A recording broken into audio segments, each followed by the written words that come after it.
The morning of the court trial was tense.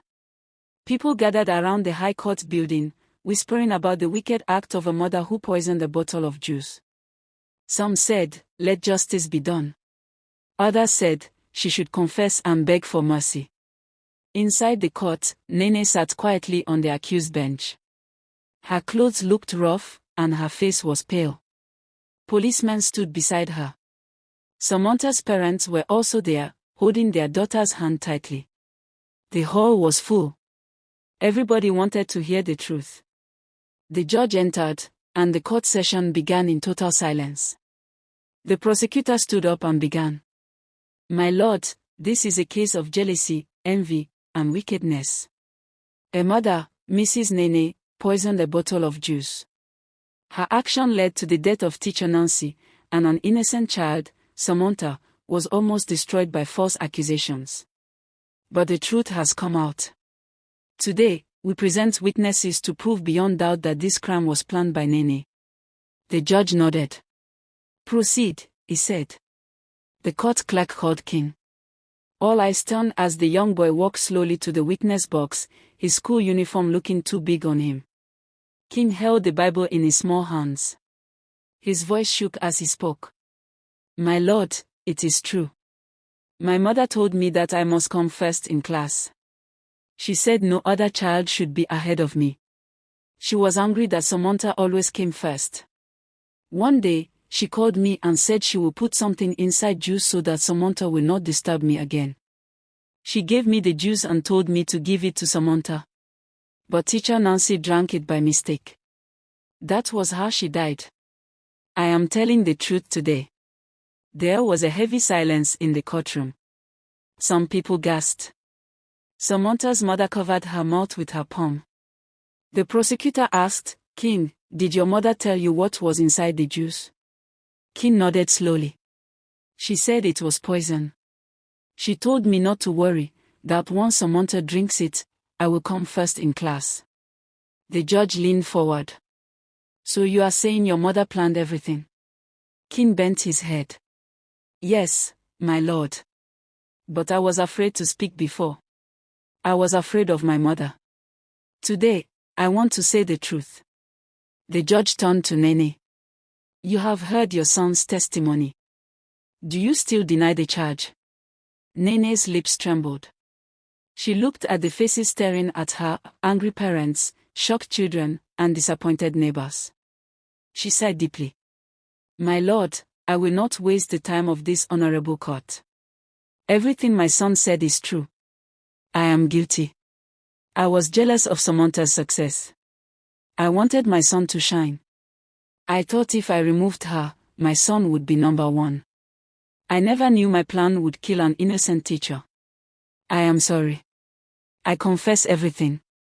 A cry filled the courtroom. Samanta's parents wept openly. Some women shook their heads. One man said, "See what jealousy can do." The prosecutor turned to the judge. "My lord, you have heard the confession from the accused herself. There is no doubt in this matter. She poisoned the juice deliberately. She destroyed one life and almost destroyed another. We ask this honorable court to give a sentence that will serve as a lesson to other parents who allow jealousy to rule their hearts." The defense lawyer remained silent. There was nothing left to argue or explain. The judge removed his glasses slowly. "This case is sad. A teacher who loved children is dead. An innocent girl was almost sent to prison. All because of a mother's envy. Madam Nene, you have confessed your crime, and the evidence against you is strong. The law is clear. When someone causes death through poison, it is a grave offense. This court will not take it lightly. You thought you were helping your son, but you destroyed his future instead. Now he will live with shame because of your wicked action." Nene wept bitterly. She raised her hands and begged. "My lord, please have mercy. I did not mean to kill teacher Nancy. I only wanted my son to be the best. I beg you, consider my children. Who will take care of them if I go to prison?" But the judge shook his head. "The law must be respected. Your tears cannot change the damage you have done.